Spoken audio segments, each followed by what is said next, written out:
একবার কল্পনা করা যাক, কেউ একজন নিজের বিছানায় সম্পূর্ণ বন্দী, মানে মেরুদণ্ড ভাঙা, শরীরের একটা পেশিও নাড়ানোর ক্ষমতা নেই। ভয়ঙ্কর একটা ব্যাপার। একদমই তাই। কিন্তু তার মন, তার কল্পনা অবাধে সাঁতার কাটছে এক অজানা সমুদ্রের অতল গভীরে। ঠিক এই মর্মান্তিক অথচ অবিশ্বাস্য বাস্তবতার মধ্য দিয়েই কিন্তু গিয়েছিলেন রাশিয়ান গল্পবিজ্ঞান লেখক আলেকজান্ডার বেলায়েভ। হ্যাঁ, ছোটবেলায় ওই পাখির মতো ওড়ার স্বপ্নে ছাদ থেকে লাফ দিয়ে তিনি চিরতরে শয্যাশায়ী হয়ে যান। আর ভাবলে অবাক লাগে, সেই চার দেয়ালে বন্দি মানুষটির কলম থেকেই 1920-র দশকে জন্ম নেয় এমন এক সত্তার, যে কিনা জলের নিচে পরম স্বাধীনতায় ঘুরে বেড়ায়। মানে আমাদের সেই উভচর মানুষ। ঠিক, উভচর মানুষ বা অ্যাম্ফোবিয়ান ম্যান। আজকের এই গভীর বিশ্লেষণে আমরা ননী ভৌমিক অনুদিত সেই বিখ্যাত বইটির জগতেই প্রবেশ করতে যাচ্ছি। আর এই আলোচনা কিন্তু শুধু একটা পুরনো কল্পবিজ্ঞানের গল্প নিয়ে নয়। না, মোটেও না। বরং বিজ্ঞান যখন চরম উৎকর্ষে পৌঁছায়, তখন তার সাথে মানুষের ওই চিরাচরিত লোভ আর শোষণের যে একটা সরাসরি সংঘাত তৈরি হয়। আজকের পর্বে আমরা সেটারই একটা নিখুঁত ব্যবচ্ছেদ করব। একদম ঠিক বলেছেন। মানে শারীরিক বন্দিদশা থেকে মানুষের মস্তিষ্ক কিভাবে অসীম স্বাধীনতার পথ খুঁজে নেয়, বেলায়েভের এই সৃষ্টি তার এক অসাধারণ প্রমাণ। আর এই বইটার প্রেক্ষাপটটাও কিন্তু খুব গুরুত্বপূর্ণ। 1920-র দশকের কথা বলছেন তো? হ্যাঁ, এমন একটা সময় যখন প্রথম বিশ্বযুদ্ধের পর সারা বিশ্বের শিল্পায়ন বা ইন্ডাস্ট্রিয়ালাইজেশন হু করে বাড়ছে। বিজ্ঞান একদিকে যেমন নতুন সম্ভাবনার দরজা খুলে দিচ্ছেন, অন্যদিকে প্রকৃতির প্রতিটি কণাকে শোষণ করে পুঁজি বানানোর একটা বেপরোয়া লোভ মানুষের ভেতর জাঁকিয়ে বসছে। ঠিক তাই।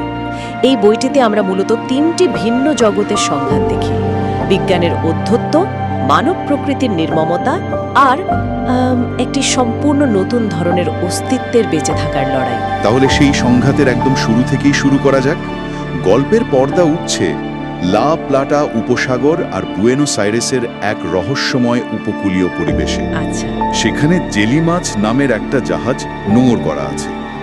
এদের কাজ হলো সমুদ্রের তলদেশ থেকে মুক্ত তোলা। তো এই জাহাজের ডুবুরিরা, যাদের মধ্যে বালতাজার নামের একজন আদিবাসীও আছে, তারা এক অদ্ভুত আতঙ্কে দিন কাটাচ্ছে। ওই দরিয়ার দানবের আতঙ্ক, তাই না? হ্যাঁ, তারা মাঝরাতে সমুদ্র থেকে শাঁখ বাজানোর শব্দ শুনতে পায়। তারা দেখতে পায় ডলফিনের পিঠে চড়ে এক দরিয়ার দানব ঘুরে বেড়াচ্ছে।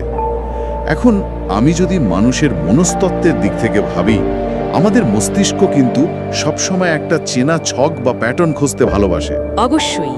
আধুনিক যুগে মানুষ যখন আকাশে এমন কিছু দেখে যা তারা বুঝতে পারে না, তখন মস্তিষ্ক সেটাকে ইউএফও বা ফ্লাইং সসার বলে ধরে নেয়। একইভাবে এই ডুবুরিরা যখন সমুদ্রের নিচে এমন কিছু দেখছে যা তাদের চেনা জগতের নিয়মে পড়ছে না, একদম, তখন তারা সেটাকে অতিপ্রাকৃত দানব হিসেবেই ধরে নিচ্ছে। এই মনস্তাত্ত্বিক ব্যাখ্যাটা চমৎকার। মানে মানুষের মস্তিষ্ক যখনই কোনো অসঙ্গতি বা অ্যানোমালির মুখোমুখি হয়, তখন অজানা বিজ্ঞানকে মেনে নেওয়ার চেয়ে কুসংস্কারকে মেনে নেওয়া তার জন্য অনেক সহজ হয়।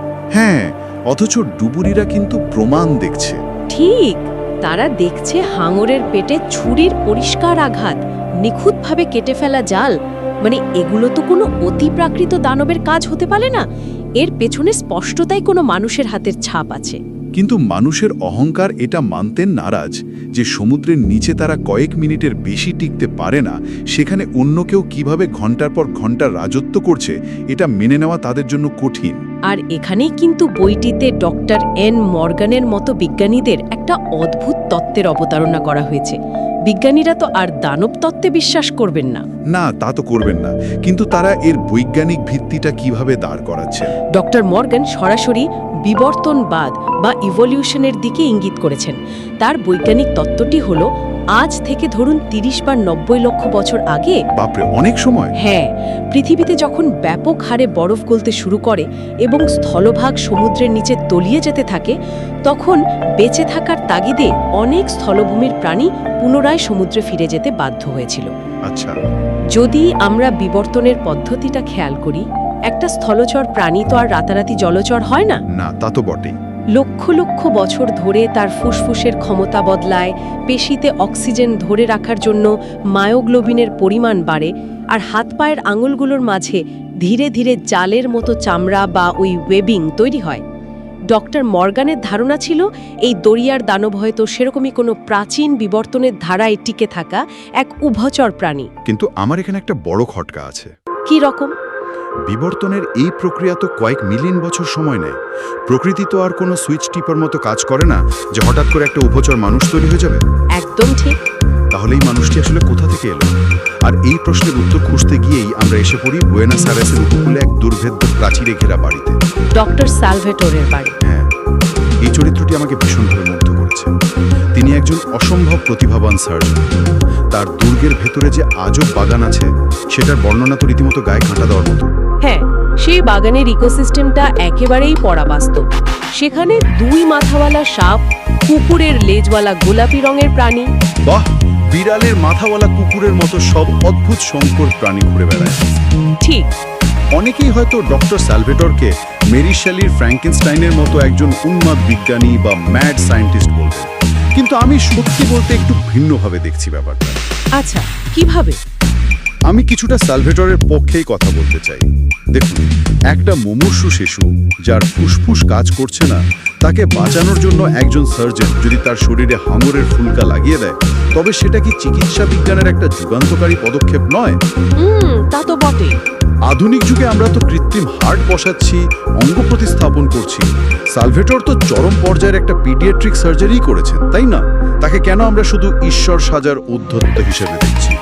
আপনার এই যুক্তিটা একেবারে ফেলে দেওয়ার মতো নয়। সার্জারির দিক থেকে চিন্তা করলে তার কাজটা মানব ইতিহাসের অন্যতম বড় বৈজ্ঞানিক মিরাকল। একদম। ফুলকা এবং ফুসফুস এই দুটোর মেকানিজম সম্পূর্ণ আলাদা। বাতাসে অক্সিজেনের পরিমাণ প্রায় 21%, কিন্তু পানিতে দ্রবীভূত অক্সিজেনের পরিমাণ খুবই সামান্য। রাইট। মাছের ফুলকা কাউন্টার কারেন্ট এক্সচেঞ্জ নামের একটা জটিল প্রক্রিয়ায় কাজ করে, যেখানে একদিকে রক্ত আর অন্যদিকে পানি প্রবাহিত হয়ে সর্বোচ্চ অক্সিজেন শুষে নেয়।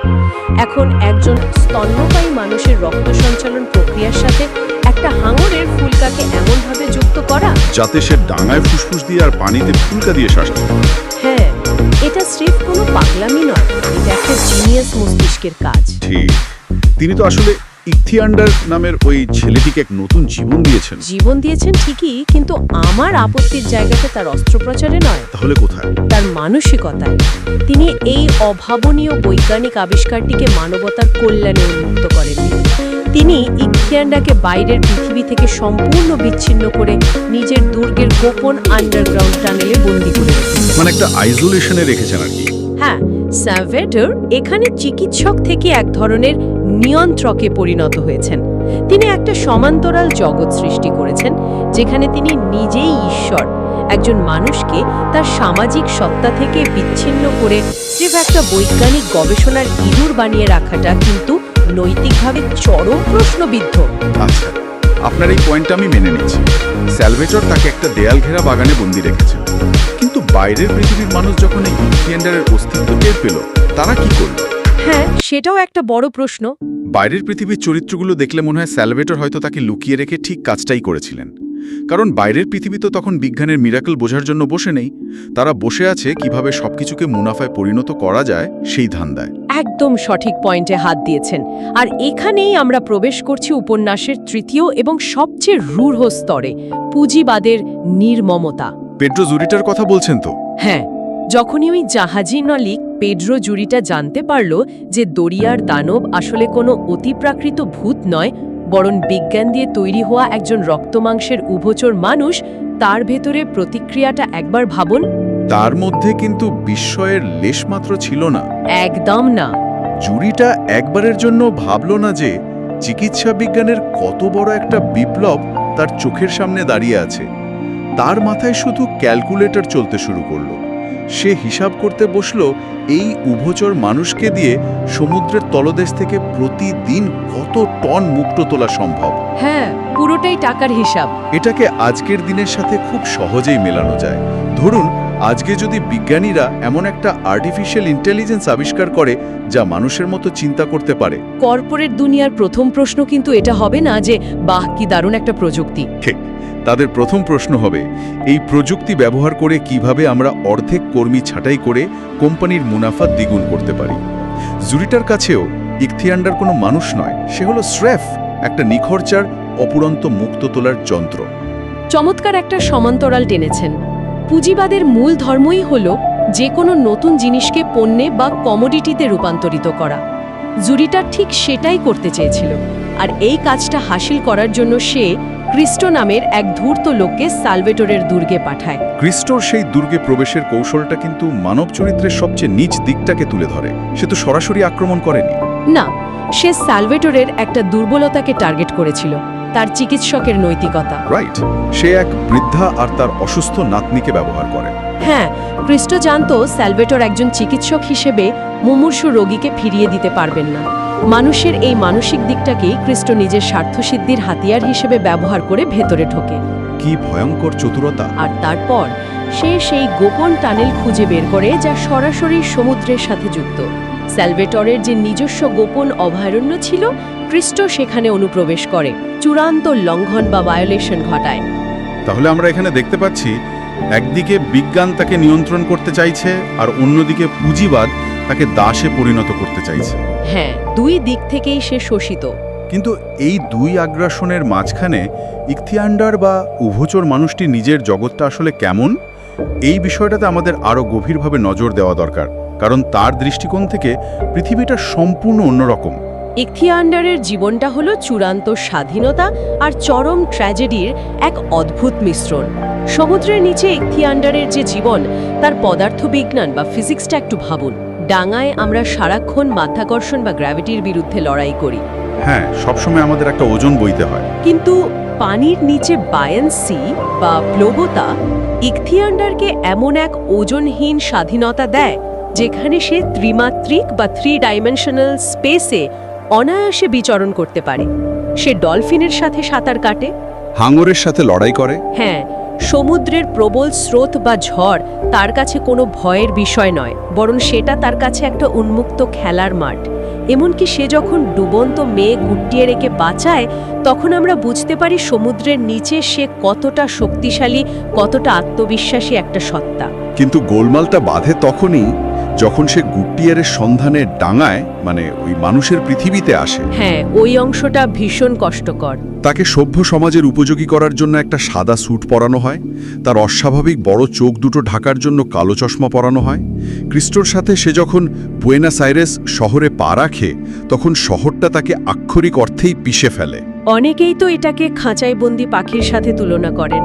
হ্যাঁ, সাধারণত মানুষ এই তুলনাটাই দেয়, কিন্তু আমার কাছে এই উপমাটা খুব একটা জুৎসই মনে হয় না। এটা আসলে পুরোটাই মেকানিক্যাল একটা ব্যাপার। আচ্ছা, তাহলে আপনি এটাকে কিভাবে ব্যাখ্যা করবেন? ধরুন একটা হাইড্রোফোনের কথা। এটি এমন এক ধরনের অত্যাধুনিক এবং সংবেদনশীল মাইক্রোফোন যা সমুদ্রের শত শত মাইল নিচ থেকে তিমির ডাক শোনার জন্য তৈরি করা হয়েছে, কারণ পানিতে শব্দ অনেক দ্রুত এবং স্পষ্টভাবে ছড়ায়। হ্যাঁ, পানির ডেনসিটি বেশি বলে। ঠিক। এখন আপনি যদি সেই হাইড্রোফোনটাকে সমুদ্র থেকে তুলে এনে কোনো হেভি মেটাল রক কনসার্টের স্পিকারের সামনে বসিয়ে দেন, তাহলে কি হবে? ও, বুঝতে পেরেছি। অতিরিক্ত শব্দের ধাক্কায় হাইড্রোফোনটার সিস্টেম পুরোপুরি শর্ট সার্কিট হয়ে যাবে।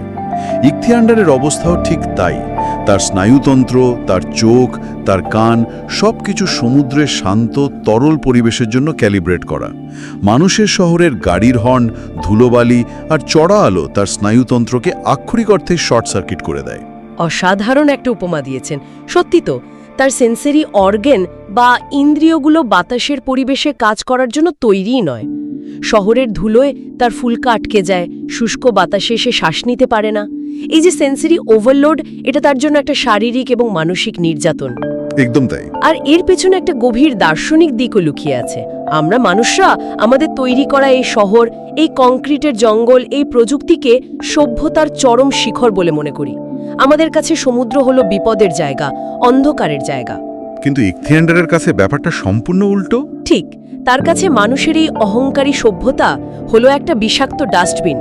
আর যে সমুদ্রকে আমরা ভয় পাই সেটা তার কাছে মায়ের জরায়ুর মতো নিরাপদ একটা আশ্রয়। একদম, সে নিজের গ্রহের বুকেই একজন ভিন্ন গ্রহী। স্যালভেটর তাকে শারীরিকভাবে সমুদ্রের নিচে স্বাধীনতা দিয়েছেন ঠিকই, কিন্তু সে দুই পৃথিবীর কোনোটিতেই পুরোপুরি জায়গা পায়নি। না, পায়নি। ডাঙায় সে টিকতে পারে না, আর মানুষের লোভ তাকে সমুদ্র শান্তিতে থাকতে দেয় না। দুই পৃথিবীর মাঝখানে সে এক চরম নিঃসঙ্গ সত্তা হয়েই থেকে যায়। পুরো আলোচনাটাকে যদি আমরা একটু একত্রিত করি তাহলে দেখব এই বইটা আসলে শুধু এক উভচর মানুষের গল্প নয়, বরং এটি মানুষের প্রকৃতির একটা আয়না। সে তো বটেই। যখনই আমাদের সমাজে নতুন কোনো কিছুর আবির্ভাব ঘটে যা আমাদের চেনা কাঠামোর বাইরে, তখন মানব সমাজ মূলত তিনটি ভিন্ন উপায়ে তার প্রতিক্রিয়া দেখায়। আচ্ছা, কিরকম? প্রথমত, আমরা সেটাকে বুঝতে না পেরে ভয় পাই এবং কুসংস্কারে আচ্ছন্ন হয়ে পড়ি, ঠিক যেমনটা করেছিল ওই মুক্ত সন্ধানী ডুবুরিরা। দ্বিতীয়ত, আমরা সেটার মূল্য বুঝতে পেরে তাকে শোষণ করতে চাই, তাকে পণ্যে পরিণত করতে চাই, যেটা চেয়েছিল পেড্রো জুরিটা। আর তৃতীয়টা হলো স্যালভেটর, তাই তো?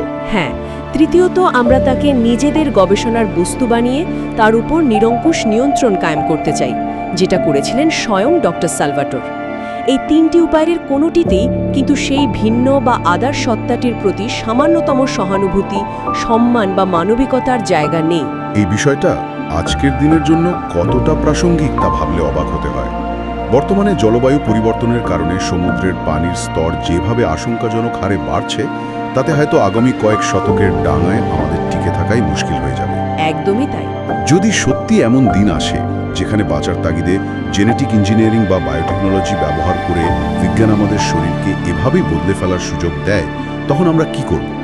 আমরা কি ডক্টর স্যালভেটরের মতো প্রকৃতির নিয়ম ভেঙে ঈশ্বর সাজার খেলায় মেতে উঠব, নাকি জুরিটার মতো সেই নতুন প্রজন্মের পরিবর্তিত মানুষদেরও শোষণ করার কোনো আধুনিক কর্পোরেট ফন্দি আঁটব? প্রযুক্তি হয়তো ভবিষ্যতে আমাদের শরীরে সত্যি সত্যি ফুলকা বসিয়ে আমাদের উভচর বানিয়ে দিতে পারবে, কিন্তু আমাদের সবার ভেতরে যে একজন শোষক মানুষ আর একজন দানবের চিরস্থায়ী লড়াই চলছে, সেই লড়াইটা কিন্তু কখনোই বদলাবে না।